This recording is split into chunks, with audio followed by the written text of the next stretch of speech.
With this Module 1 lecture, we're going to take a look at soil investigations. And our soil investigation topics that we're going to look at or cover are going to be soil investigations and deposits, field investigation techniques that we're going to employ, laboratory testing that we're going to need or use, and of course, soil reports that we're going to generate. So what do soil investigations and deposits look at and what's involved with it? So we know that soil investigation, really what we're doing is collecting field soil samples, and we're going to take those samples and we're going to go and test them and analyze them in a controlled laboratory setting so we can get a good idea and categorize what the subsurface soil layers are in relationship to the soil borings that we got. So we're going to go out, we're going to take some soil borings, we're going to take our samples, we're going to look at them, and we're going to start to analyze them to see what type of soils we have so we can design our supporting structure knowing that these soils will hold up once we start to load them. And once the soil samples are analyzed, we're going to generate a soil report. And this soil report is going to provide the engineers and design professionals with the information they need. Again, what type of soil do I have in these sublayers? And what I want to do is, of course, now I have calculations I'm going to perform. These calculations are going to let me know what the bearing capacity of the soil is in relationship to what I'm looking to build on top of those soils. And once we get a better understanding of the mechanics of the soil deposits, again, our design professionals and engineers are going to then look at this, and we're going to have a way of putting our structure on some really good soils. And we have to keep in mind that as we have a project, especially a roadway, we could be going 10, 20, 30, 100 miles with this road. These soil conditions can be changing as we move along. And we also want to remember that the soil deposits are the result of weathering of rock that plays a role in forming, of course, the Earth's crust. If we continue to look at these soil investigations and deposits, it's a process of determining what the subsurface layers are of a natural soil deposit. And we want to know how that is or how that is reacting, because we want to build a road surface on it that this material, these subsoil layers, are going to have to support this road surface. And we want to know what the physical properties are of the soil sample. We also want to remember, and I just mentioned it, that throughout the country and around the world, soil deposits change as we move around on a construction site. So we have to keep in mind that these soil surfaces, they could change within 10 feet of each other. They could be fine for hundreds of feet, but we always have to keep in mind that we want to make sure we get a good understanding of what the subsurface soil layers are in relationship to the site we're on.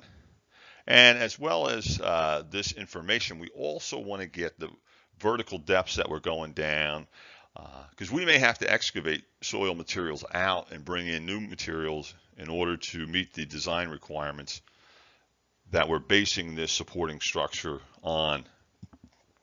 Soil grains are a reflection of the weathering of bedrock. Physical weathering produces granular soils. We get gravel, sand, silt material particles, while chemical weathering creates very small clay grains. And clay becomes a concern on a project because as we could take a sponge, let's say, fill that sponge or put that sponge in water, take the sponge out of the water, and we could look at it and we could tell that the sponge has water because it's damp and wet looking. But when we squeeze that sponge, we squeeze all the water out. Well, clay is similar to that. Clay is going to absorb water, it's going to hold it. And when we load that clay, the structure starts to push down on it with its weight.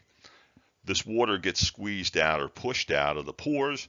And of course, we're going to have some settlement problems if we don't address it in the beginning and remove these clay materials that are underneath this subsurface layer. Soil deposits form through a residual or transported process. The residual process, or soil particles, form through the results of weathering of existing bedrock and can, of course, be several hundred feet in depth. Transported deposits They're moved around from the original location to a new location, and we'll get that with wind, heavy rains. We're washing away our soil materials. So these are the ways that we can have soils on a site. If we take a look at some of the field investigation techniques are required in order to determine the soil bearing capacity. Again, that's very critical. My soils, I got to be able to hold up the structure that I'm going to put on top of it. And we also have to keep in mind that we may have different subsurface soil layers that are underneath each other. So basically, I could go down and start a boring, and I could have sand. And the next thing I know, 6, 7, 8 feet later, I've got clay. Well, now I've got some concerns there. My clay is going to act a little bit different. So I want to make sure I understand what I have on the site. The investigative techniques are utilized in order, again, to determine available water resources and define aggregate deposits for road construction projects. So we want to get a good understanding of what kind of water resources are we going to have, what's our water table level, what's our drainage concern. So we want to look at this too with the soil conditions. The investigative techniques, again, also estimate the infiltration and seepage rates, percolation rates that we have. Field investigations, we want to look at the preliminary information that we may get through geological or agricultural soil maps, aerial photographs. We can do some area reconnaissance methods. We can also rely on town, state, or county information that may have been collected over the years. And the aerial photographs can provide information on drainage concerns and patterns, while area reconnaissance can provide a visual inspection of the structure and its environmental situations. And another good thing with field techniques is we can also rely on the individuals that may have lived in that area for a long period of time, 50, 60, 100 years. A lot of people will have some good information on different things that have taken place and how the soils reacted to heavy rain, snows, and things along these lines. The information obtained from the field investigations come down to providing information to the engineers and design professionals about the soil depth and the thickness along with the properties of each soil layer. Again, we need to know this. It also provides information related to the location of groundwater tables and the depth of any bedrock that might be associated with the site project. And one of the things we have to keep in mind is groundwater tables change from location to location. We could easily have a groundwater table that might be a foot or two down. We could also have one that may be 8 or 10 down. So we have different levels of groundwater and how that table will move. So we want to keep that in mind. So what are we looking to do with our field investigation techniques? We're looking to determine the bearing capacity of the soil in relationship to the foundation or system that we're going to put on top of it. We want to determine the water resources. We want to find aggregate deposits that are in the area. We want to estimate the infiltration and seepage rates, and we want to assess the land use capabilities that we have. What type of information are we looking to get from this boring samples that we have? We want to determine the depth and thickness of each soil layer. We want to get the properties of each soil layer. We want to get the location of the groundwater table. And we want to find the depth of the bedrock that's in that area. And with our subsurface soil investigations, we want to complete these in many different ways in order to get a better understanding of the subsurface soil layers that are part of a project or area. So we can use geophysical methods. It allows individuals to measure seismic or electrical variations in the speed of sound waves or electrical resistivity of soil formations that are in the area or are present in the area. We can do some probing or jetting. This allows individuals to wash the subsurface soils up to the surface in order to allow it to dry for analysis. And of course, we would collect these. Test pits or trenching allows individuals to collect soil samples for shallow depths only. We get hand augers, another method that can be employed by individuals in order again to collect soil samples for shallow depths only. And we have boring test holes and samplings with drill rigs. Of course, this is really the principal method for or that is employed for detailed soil investigations on different types of sites. Our soil investigation samples, of course, again, we have auger samples, we get split spoon, thin wall sampler, a Shelby tube, and rock cores. And we're going to take a look at some of these different methods now. Of course, our picture off to the right here, we have the auger samples, and the sample taken from the soil is brought up by the auger, and the sample is disturbed. It's collected, of course, and the depth is not certain. We could take a look at our split spoon. It is lowered to the bottom of the hole that are attached to the drill rods and driven into the soil. The sample is disturbed. The technique is used in all soils, and chalk marks are placed on the rod at measured intervals to keep track of the depth. And as we can see, what happens is this gets driven in, it gets brought up to the surface, and the cylinder is opened up, and we can take a look at the soil sample that we have. Thin wall samplers, Shelby tube, is attached to the drill rods and lowered to the bottom of the hole and pushed into the soil in one smooth motion. The sample is waxed when removed. The sample is undisturbed. This sampling technique is only used in clays and silts. So as we can see, we have similar to a split spoon, but we can't open it, and it gets pushed in and done. Rock cores, diamond drill bits if we need to get through there to take our samples. The field testing, we get the standard penetration test, the vane, the cone, and the pressure meter test that we could use. Standard penetration test tells us most common strength tests conducted in the field. We look at the number of blows required to drive a sampler into the soil layer, 30 centimeters by the standard mass. We'd have a 63.5 kilogram dropped at a specific distance of 75 centimeters. Used on all soils except gravel. A disturbed sample can also be taken from the spoon, and corrected blow count formula is as follows. So we get N, the corrected blow count, we get the N prime count recorded, and of course the overburden pressure in kilonewtons per meter squared. So we plug that in and get that corrected blow count that we would need. And here's a table, some soil conditions based on standard penetration tests. We get the blow count for 30 centimeters, and we get the relative condition of the sand and silt soils. So if I have a blow count of 0 to 4, I got some very loose sand or silt soils. Of course, if I move up to 31 to 50, now I'm looking at some dense material. And if I can go down to clays here, if I go 0 to 1, I got some very soft. And again, 16 to 30, very stiff.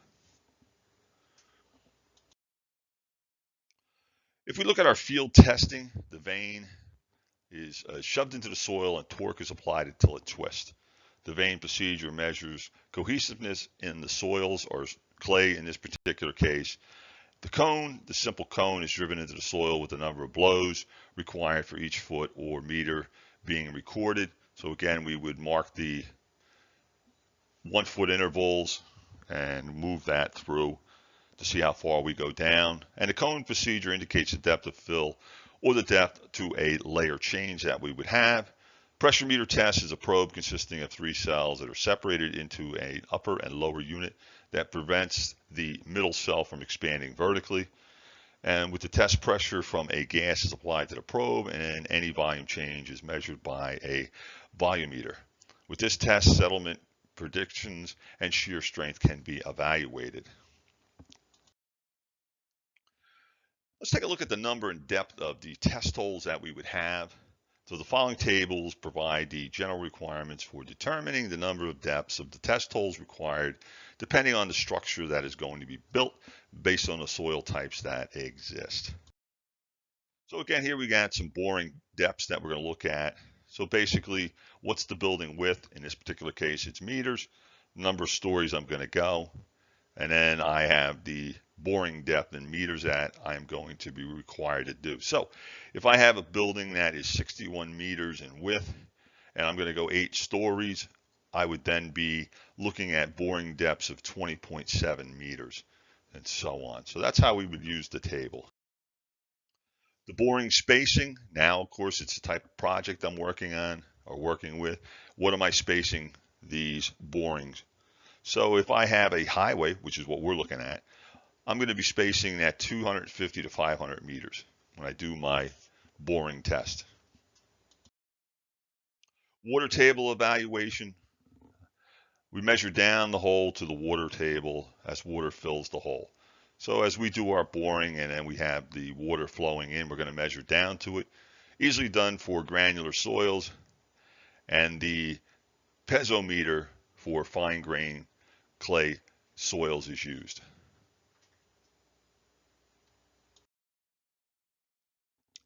Here's a table or identification criteria for describing soils according to the unified system. So on the left here we have coarse grained soils, on the right it's fine grains.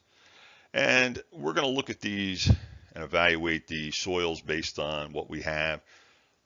So as it says here on the top, more than 50% of material is larger than the 200 sieve size. So our gravel is more than 50% of the coarse fraction larger than number 4 sieve size.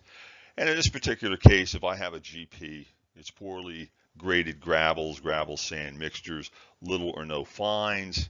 If I go over to the other side, if I look at my silts here, clays, liquid limit 50% or greater right in the middle. And if I say I've got a CH here, inorganic clays of high plasticity and fat clays. If we take a look at the field log for a test hole, and what we're trying to do here is get all this information, and we want to know where the site is and things along these lines. So we want to have the information found on a soil boring log, the sampler number, depth, and the type that we're doing. We have field test, depth, and the results. We get the field soil description, type of soil grains, the moisture conditions we have, consistency and density, seams and stratifications, and other distinguishing features that we're looking at. And here is an example of a split spoon log report that we have. Of course, date that we drilled it at the top, the rig we used, and so on. In this particular case, the elevation that we're looking at. It also tells us how far we went down. So if I look at my depth here at 5 feet, and we go back to the table we just looked at, we're recording that it's an SM and an ML. So SM tells me I have silty sand with well-graded gravel, grayish brown in color, and then I get an ML and silt with some sand and organic material, dark brown and black. Now I go down and I get into this 8 to 12 foot range, and I got SC now, clay, sand, some layers of silt, moist reddish brown. And again, now I go past that 12-foot mark down to the 22-foot mark. And what do I have? SP now, poorly graded sand, brown, wet, same as above, except it's gray. And if we look over to the field notes, what do I have here? Visible water in sand at 16 feet boring. So this is the information, again, we're looking to get. Here's another boring log example. It's a 2-story apartment building. Tells me where the location is, the date the boring was taking place, the boring number, and as we can see, again, I got some SM here and so on, ML. So I got this different layers as I go. Of course, I have my field notes at the bottom that are letting me know what N is and so on. The laboratory testing that we're going to do, it's representative samples of each soil type found at the site. The types of testing done depends on the soil type and whether they are cohesive or granular in nature. And also it depends on whether or not the soil is disturbed or undisturbed. This concludes this lecture on soil investigations for our course CET 208, Concrete and Asphalt Materials. And please make sure you take a look at all the PowerPoint presentations and interactive lectures that are also involved with the lecture or the Module 1 course.